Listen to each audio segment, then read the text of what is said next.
We're really excited to talk about, and just quick poll of our group. You can go to the next one, Sam. How many of you knew what functional fixedness was? Just like a definition popped to your mind. Anybody? No.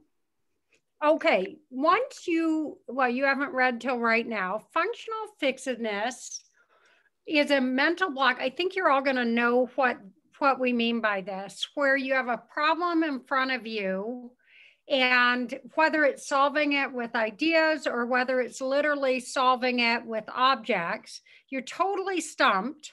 And then either you or someone comes along and suggests something and you go, oh, and let me give you a live example to make it concrete. So I am like the least mechanical person on the planet. Happen to have one of my kids is a mechanical engineer.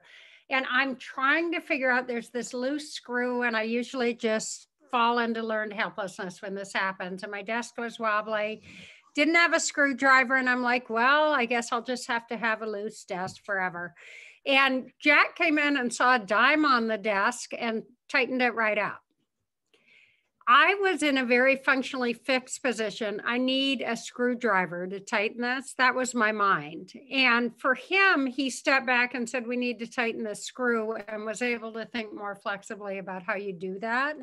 Maybe that's a bad example because he's an engineer and might have tightened screws with dimes before, but you get the picture.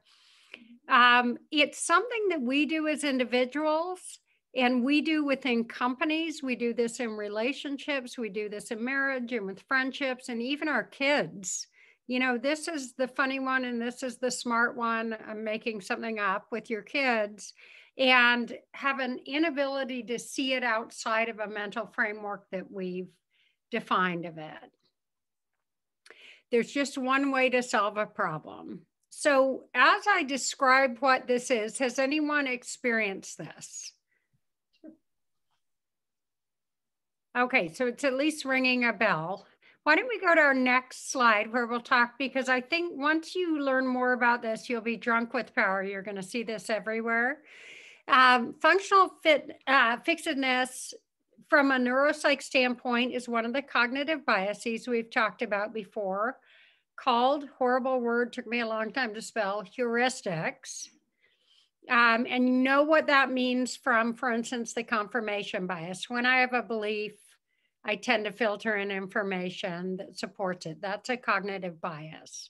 Functional fixedness is another one. And as it is studied, it is held out as one of the reasons why companies don't innovate over time. And we're going to talk about this. There's a correlation between experience and getting more fixed in your mindset, which is kind of crazy, but true. It's a reason why if we don't genuinely have diversity, and this means even beyond the basics, gender, race, culture, if we don't have diversity of thought and background experiences as an organization, we can get very functionally fixed and get into all kinds of problems. So it inhibits different parts of our lives. It makes it hard for us to see differences, and it keeps us kind of stuck in solving problems the same way, which obviously can be an issue.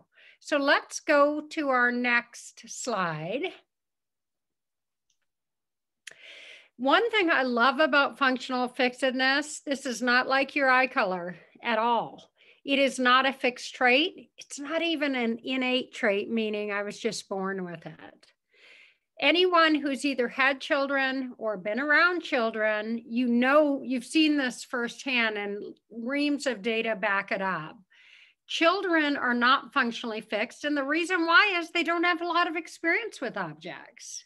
So they're taking a cardboard box to make a car out of. And if there's no silverware to eat with, of course, one of my children grabbed a stick and was eating his spaghetti with that. But that's an example of not being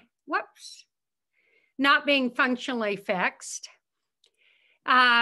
It can also be unlearned, both at the level of us individually and in terms of teams, companies, and groups that we work with. But the very first thing that we need to understand is that all of us being grown-ups on this call have a good dose of functional fixedness in how we view the world. And secondly, to understand any of us who've been at it for a while, for me, 25 years of consulting, this is one way those of us more experienced or seasoned are less effective. It's not saying one is globally more or less effective. It's why you want both newer and more tenured people. You want both. We don't want to constantly be recreating the wheel and anything goes, creativity rules, but we also don't want to have one way we do things and be unable to think differently. So do people, anyone on the call remember the story of Kodak? Kodak was a big brand in my younger years. Oh, sure. Okay, anyone want to say what happened with Kodak? They were the leader. We all had these little things that didn't have phones attached, cameras, and we'd take pictures and you'd go to the drugstore or somewhere to get them developed. They were physical things. And I don't, maybe people on here know, but Kodak actually created the first digital pictures. So they did have some very innovative people in their lab. But as the story goes, the executives in Kodak had one idea. This is how you take pictures. This is how the public wants to take pictures.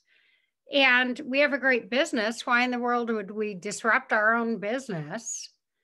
And we all know what happened from there. So the people that could see what was going to happen with digital pictures did one of the things we do with functional fixedness, which is step away from how we address the problem. We need to take pictures. You get a camera, you put this little thing called film in it, and they step back to the issue, how do we create pictures? So you keep moving back a step to define the problem and try to get out of the fixed and familiar way we're used to solving it. As it goes, and again, these may be apocryphal, somebody made up exaggerated stories, but with the Wright brothers too, and many of you know the stories, at least from kids' books, of flight starting. I mean, now people think, oh, you know, what wonderful innovators. Back then, they were seen as quacks a good portion of the time. Things can't fly, they're going to fall down, there's no possible way. And they did another thing we'll talk about, which was thinking an analogy. How do birds do this? You know, how are birds doing this and what are components of how they fly? And let's extrapolate that to something heavier. So let's go to our next trait. I'm sorry, I was reading off the screen, our next slide. So why does it matter? I guarantee all of us, and I think I know everybody on this call, and you're all doing interesting high-level stuff, either personally as a leader or working with people who are doing that. It limits our effectiveness. It's great, and there's a reason functional fixedness continues to exist, and that is because when we have repetitive, not very high stakes problems, that folding my laundry, the way that I drive to work, we want to have set ways we do that to save time. So it's not that this is inherently a bad thing, not a bad thing. But when we're getting really stuck on an important problem, we need to question ourselves and other people if maybe we are also getting stuck on the way that we're thinking about solving it, which is likely pretty stereotyped on what we've done before. It leads to horrible blind spots that can even lead to death in businesses, business death. It's very problematic because we just miss things.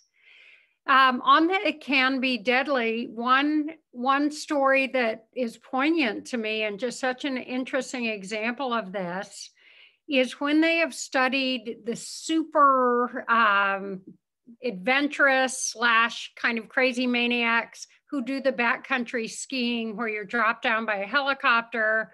I mean, avalanches left and right. It's very dangerous and they love it. And studied, you know, when there have been avalanches where there have been deaths, which sadly happens a fair amount with this group.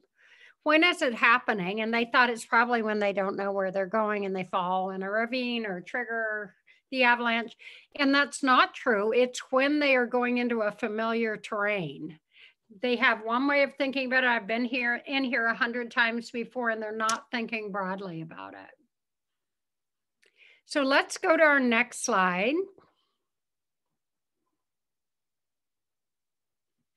Sam added our cute little cartoon, which I like a lot. Our innovation department is looking for someone with a childlike perspective.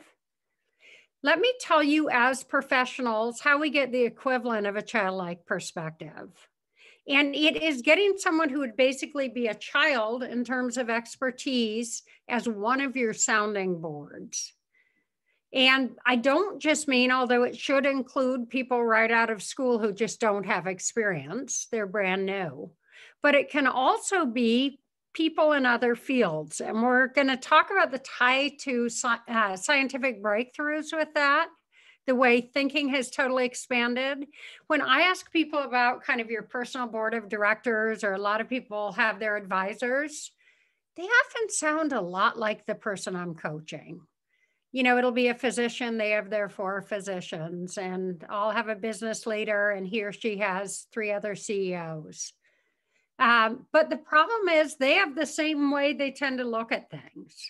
I'd be much more interested in you being in a group where you have a chef, and maybe you have an artist, and you all talk about a problem together, not maybe the specifics of it, but stepping back again to what are we trying to do here?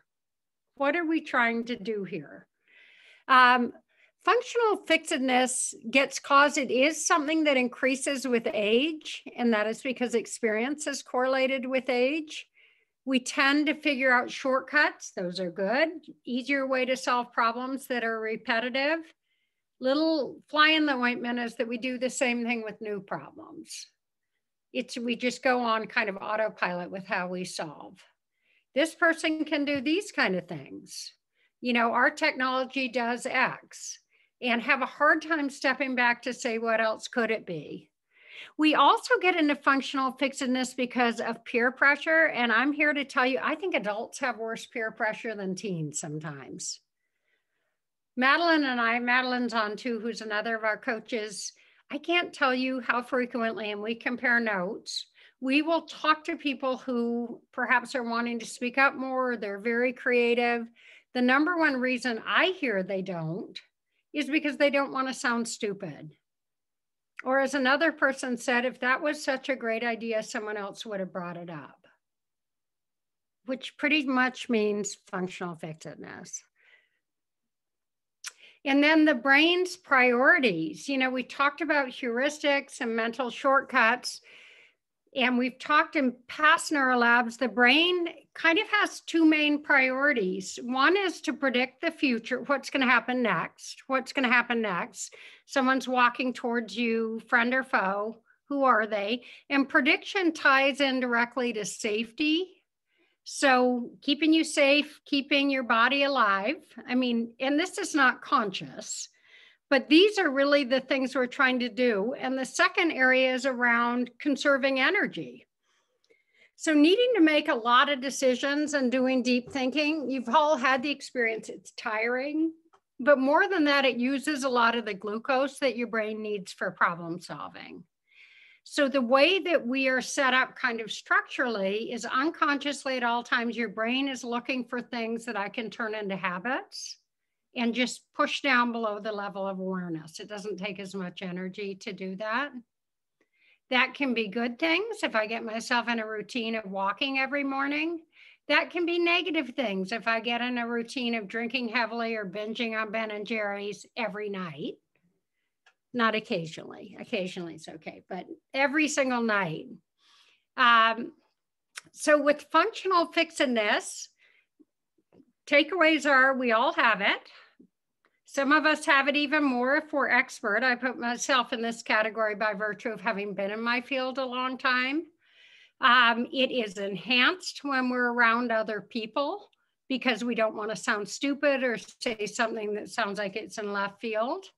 And it is wired right into how our brains work. So we need to be really intentional, starting with awareness, to work our way around it.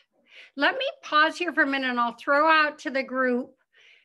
Where have you seen this operate, either in your own team or even in a company you work with? It happens in churches, it happens in sports teams. Where have you seen functional fixedness cropping up? You know, we did a strategic planning session at the end of the year this last year. And when I sat back and looked at everything that we had on the list, there were definitely a few new things. But a lot of it was things that we'd either been talking about, thinking about, working toward already that kind of came up as the big topics. Great example. There, I can't remember the person, this is not my quote, who said, I've seen the future. It's the same as today, just a lot longer. And it is like that for a lot of us.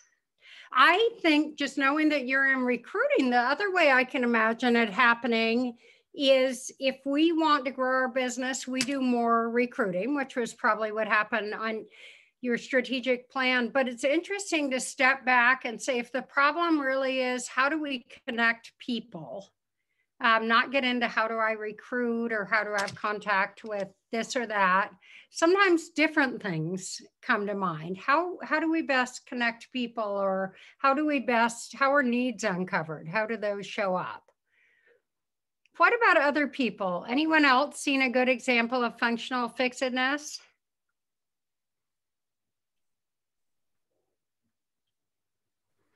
I'd share that I think COVID was a great destroyer of functional fixedness on the macro level. You think of organizations that had done the same thing for a really long time no longer had the opportunity to continue status quo. And so I think this is maybe the biggest single kind of pivot we'd seen at this scale, and it's because of COVID. I love that you said that. You know, people joke about never waste a good crisis, but there is a huge amount of wisdom in that comment. You're right, Madeline, we get forced out of how we've done things. It's just impossible. And so as long as we don't put our head in the sand and say, how fast can I build it right back to how it was? And we can step back and say, how do we get the work done, or how do we connect? We can't use the old ways we did it. New things start coming out. Any other examples? I can give you a funny one that I came home one day and we had a huge, horribly leafy yard in our old house.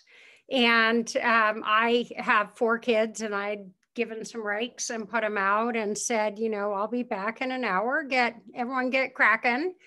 And I came back and half the lawn was totally done. And I said, wow, that was fast.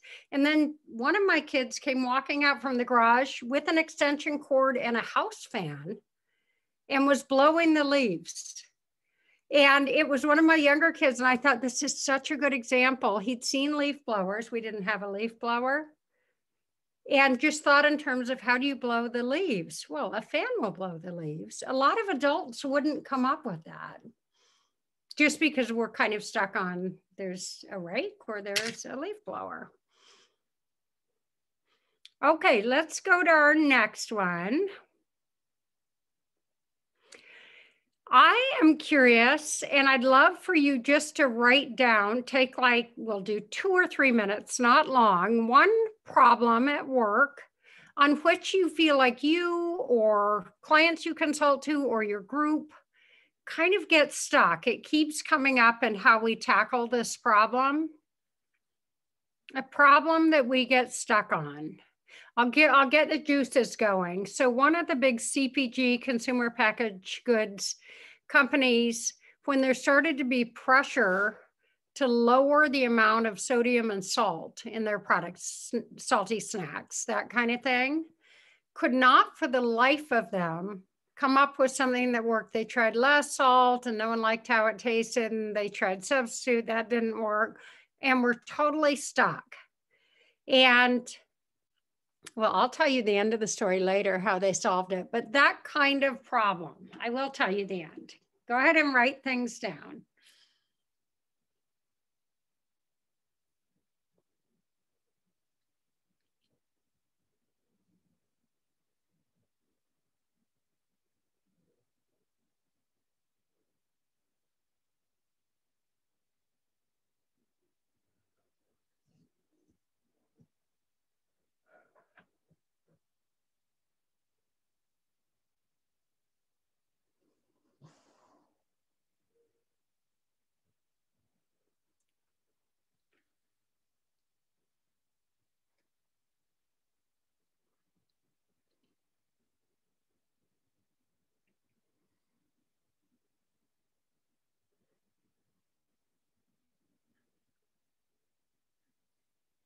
Okay, let's just take a few more seconds. Is anyone willing to share the kind of problem that feels like, wow, we keep butting our heads up against this?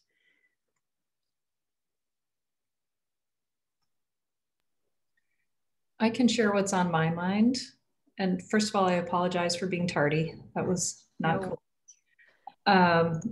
I'm currently in job search, not working right now. And one of the things that keeps coming up in my mind is, should I hold out for a full-time position or should I pursue consulting?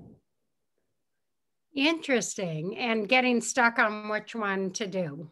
Yeah. I lean toward the full-time position, especially as it seems the market is opening up more, but the consulting thing in some ways sounds kind of fun.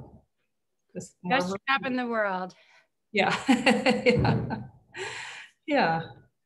So that's one of my thoughts. That's a good one. What else?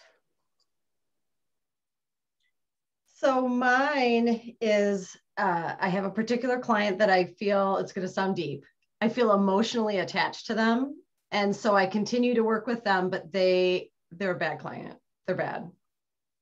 They're not responsive. They're not as engaged. They're great people, but yeah, it's hard. It's hard, but I don't let them go. Don't let them go. And one of the things, it may be the fixed part, might be the way I have a relationship is to hang in there as their provider. And maybe stepping back to, I want to have a relationship. One approach would be to stay connected, being their provider. Another would be to develop a relationship in a different way or some other thing. Any other examples? Well, let's go to our next slide.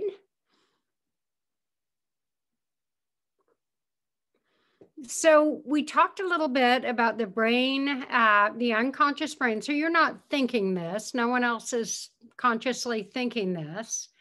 The unconscious brain seeks patterns. And the reason we seek patterns is we want to figure out things that are happening regularly so we can push them down to unconscious behavior, kind of like driving to work. I mean, if every day was like the first day you learned to drive, you sure couldn't be talking to anyone. And often we're not even driving very well. So we need to be able to push things down. It reduces the cognitive load, helps you get a habit, and it limits our new experiences. So all of the above with that. Let's go to our next one. This is the part that I want you really to think about, that I find most interesting. Lots of research. It's very doable to reduce our own and other people's functional fixedness. So this is something that is very malleable. And there's different ways we can tackle this. These are just some of them. And we'll go into each one more deeply. One is we can divide the problem into its component pieces and kind of think about all the aspects of the components and then tackle the problem again. We can think in analogy. So this problem is like that problem. This problem is like that problem. And that is how, for instance, it's just standard practice now. But if you think about how prevalent and just catastrophic errors in the operating room used to be. I mean, I know today we still hear about infections and errors, really horrible, bad stuff, wrong limb amputated, you know, on and on. And some of the people that were really thinking about and tackling this problem said, what is this problem like? Where if we miss a step, something bad happens. And when something bad happens, it can be catastrophic. And the thinking went to flying airplanes. If we miss a step in getting ready for an airplane flight, for a commercial or a private flight, and we make a mistake, the mistake can be catastrophic. So what do people do over there? Well, they have something called a pre-flight checklist. And the pre-flight checklist was something that then was brought into the OR. If anyone, I had outpatient surgery, I watched them do it over and over. And again, especially if I'm a seasoned person, the most seasoned surgeon, you are mandated to do it. And it's exactly for this reason. It's very easy to miss things when it's very habitual. So they had a problem in the OR, said, who else has faced this problem? And they broke the problem into kind of the parts, not saying who else, has problems with healthcare outcomes. They said, bad problem, we miss a step, make a mistake, and it's catastrophic. What else could that describe? So we can do a similar thing with our own personal, organizational, relational, societal issues and say, in what other way has this problem been faced? What does that sound like? And how have they approached it? So thinking in analogy, looking in unusual places, we'll get into that. Oh, I am so sorry. I wrote the same bullet twice. Bad on me. Break the issue into components and then design thinking, which we'll talk about. So let's go to our next one. Divide in the pieces. So the mantra, the little takeaway on this one is focus on the features, not the function. Focus on the features, not the function. Break it into discrete parts. Look at the discrete parts and say, how else could they come back together? What are other ways people might assemble these? And I will tell you, you can do this not just with mechanical things, but take a problem at work. I mean, maybe for us, we would say helping people really hire better. So what are all the components to that? Break it down into the different pieces. And one thing we can do that ties into a subsequent idea is then turn around and expose people who are not in my area to these component problems. I'm not asking them about hiring. I'm asking them about the pieces of the problem. So one of the things that ties to that, I talked to you before about the CPG company, consumer product good, that was having trouble with too much salt in their food and tried everything that's kind of obvious from a functional fix it. You remove the salt, you substitute the salt, that tasted terrible. You try to change people's tastes. And so what they did that was brilliant is brought in people from all different specialties. And the winning idea came from some orthopedic surgeons. Now, how in the world would a potato chip maker benefit from an orthopedic surgeon?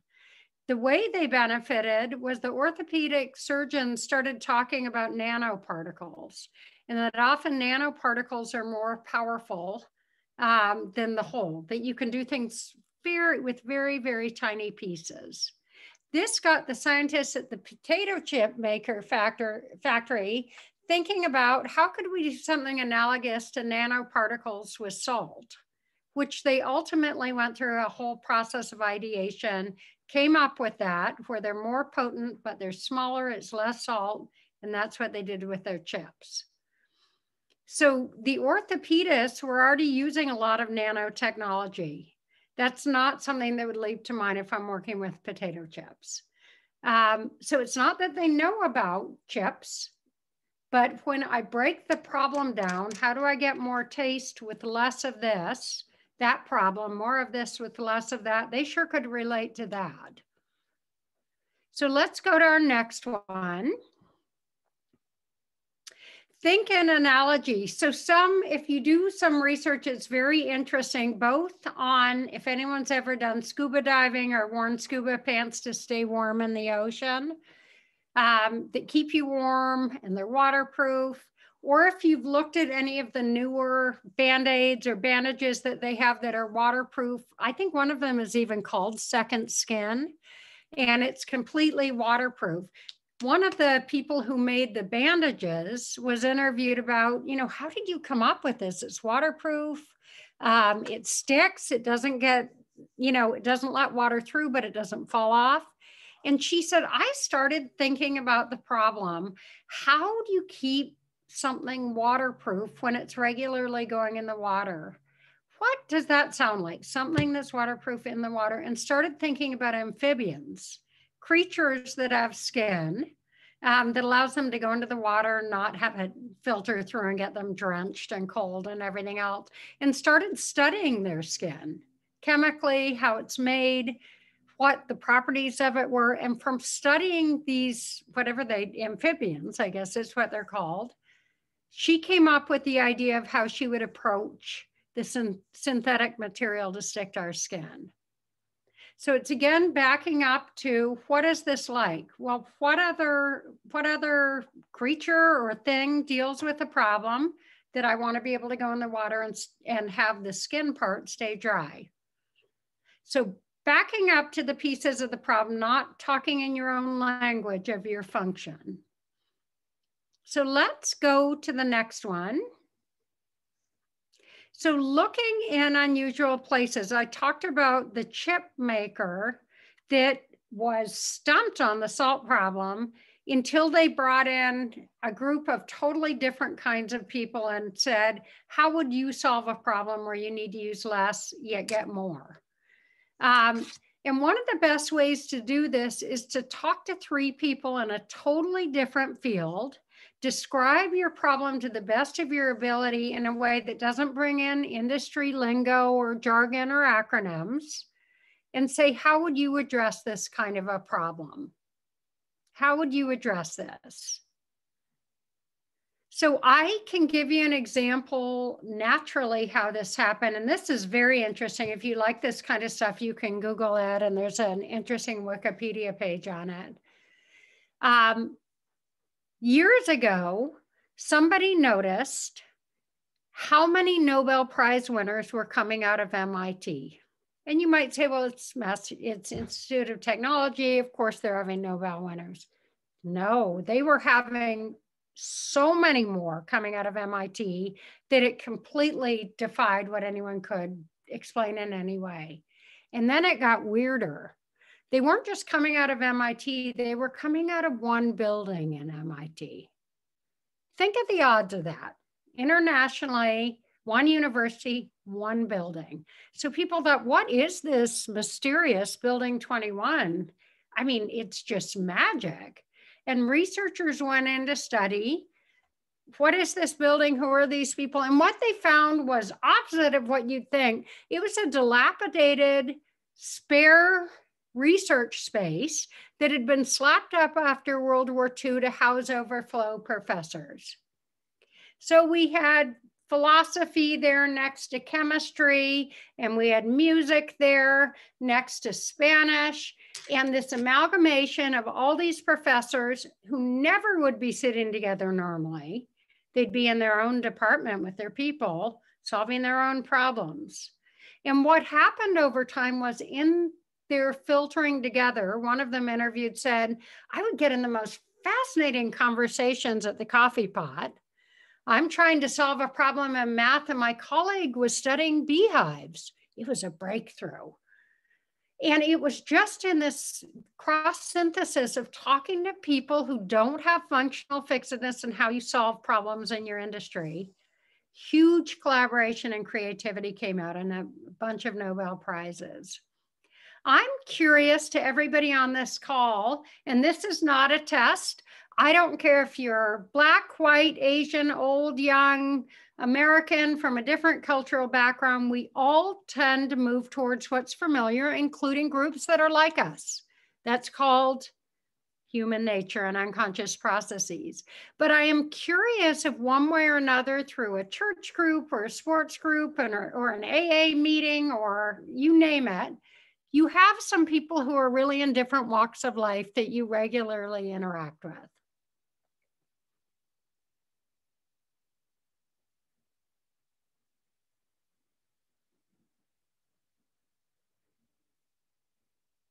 It's not a trick question. Most people don't. It's not a good, bad. It's just something to observe.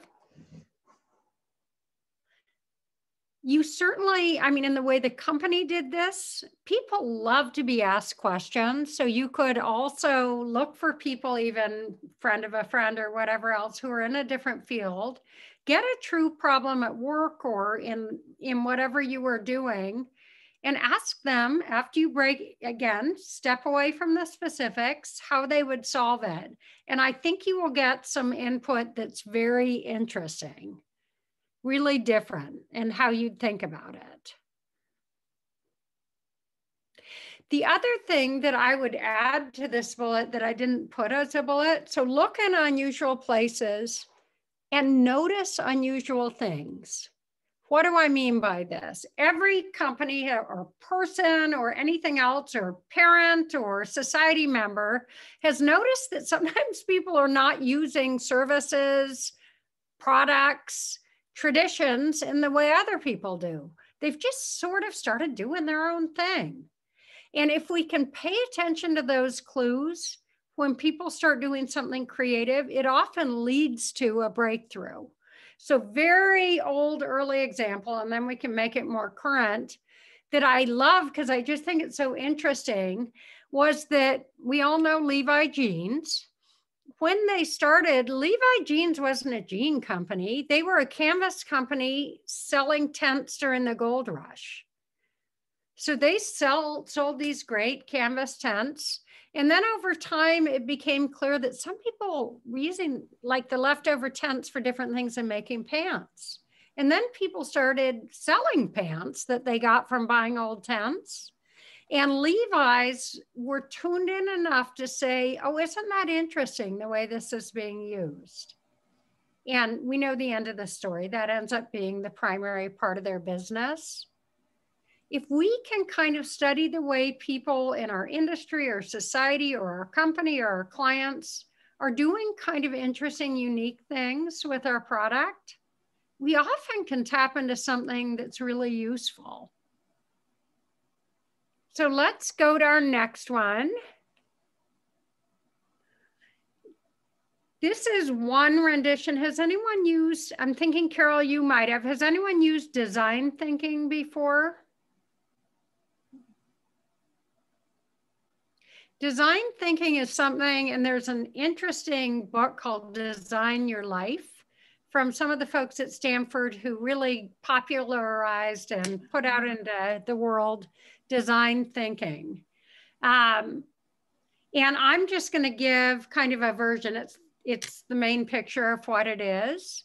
And I'm going to use the example of when you feel like you're getting functionally fixated in a relationship. It could be your partner, it could be a dynamic with your own kid, it could be with your parent, where, God, we come at this problem and we always attack it the same way, and we can't see a different way.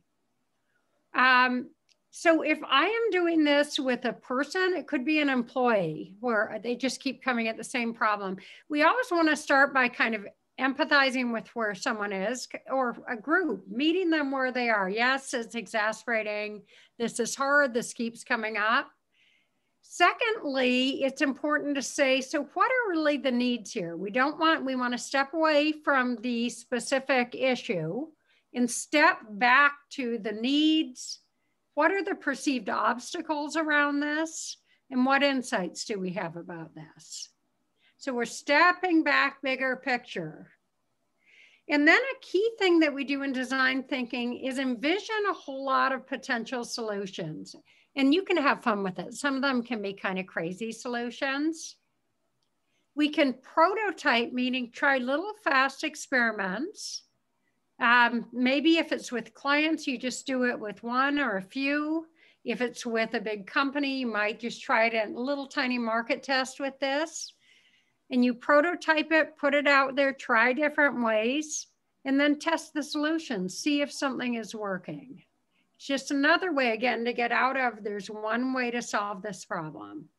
There's one way to address this problem. So let's go to our next slide.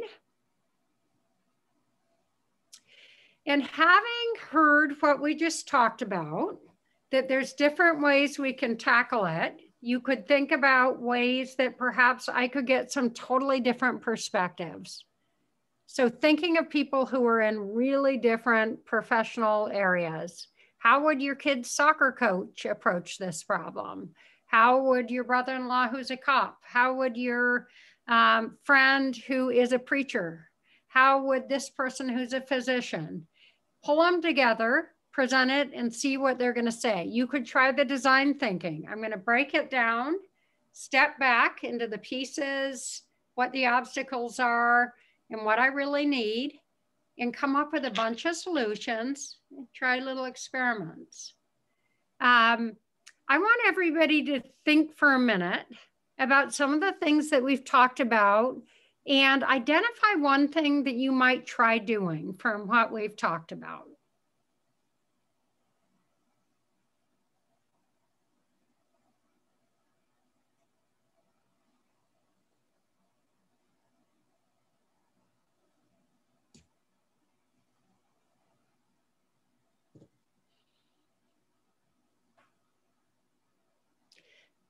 So anyone who's a quick writer, what's one thing you took away that you might try doing from here, knowing that everybody by virtue of being a human and once we're an adult, have a dose of this?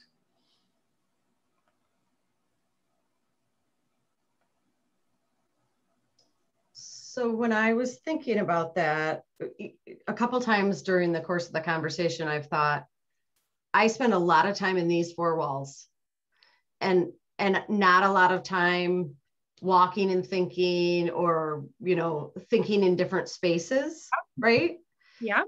And so I think that's a piece of it, right? And before 2020, I would be at least once a quarter, be on a plane, in a plant, at a client site, doing things like that. And you're gathering different information, you're asking different questions, you're seeing how things are done. And I'm not doing that right now. Is anyone else, I relate to that so much, feeling like, and Netflix doesn't count as interesting input, although it is interesting. Anyone else feeling like kind of the interesting and varied data that you're getting coming into your brain?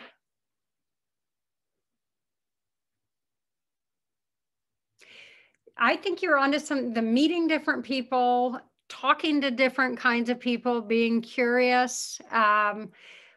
If you took one away that's quick and easy to do right away, it's thinking an analogy. What is this problem like? What's a different way we could describe this problem? Again, stepping back to the components, kind of like if we miss a step, bad mistake, people die. That's the extreme example. But how else has this been solved? If you think, a recent example, we were I'll speak for myself, functionally fixed on you either drive public transportation or maybe cabs. And Uber folks came in and said, what is the problem? Getting people from A to B. What are all the ways you can do that? Well, cars is one way. What are all the ways cars could get someone from A to B? So it's breaking out of, I need to have a car, if we're talking about cars, or I need to ride a cab, and stepping back to say, what are other ways people get a ride to the airport? When we can do that successfully individually or as a company, that's when you see these amazing breakthroughs. One little experiment I like to do, and I even do this mentally sometimes just because it's a fun game, choose anything. So I happen to be in consulting, and sometimes I'll say, how is learning gymnastics like being a consultant? How is making wine like being a consultant? How is getting to the North Pole like being a consultant, building a house? And as you do that, it's a fun game to play even individually. It'll break you out of the functional fixedness, and you'll start seeing analogies that then give you different ideas. And I'd recommend everybody try it at least once. It's actually really fun to do. How is growing perennials like running an elementary school? It's just random, pick anything. I think you'll find it fun, and it'll be interesting ideas that crop up. Any other ideas people are going to take away?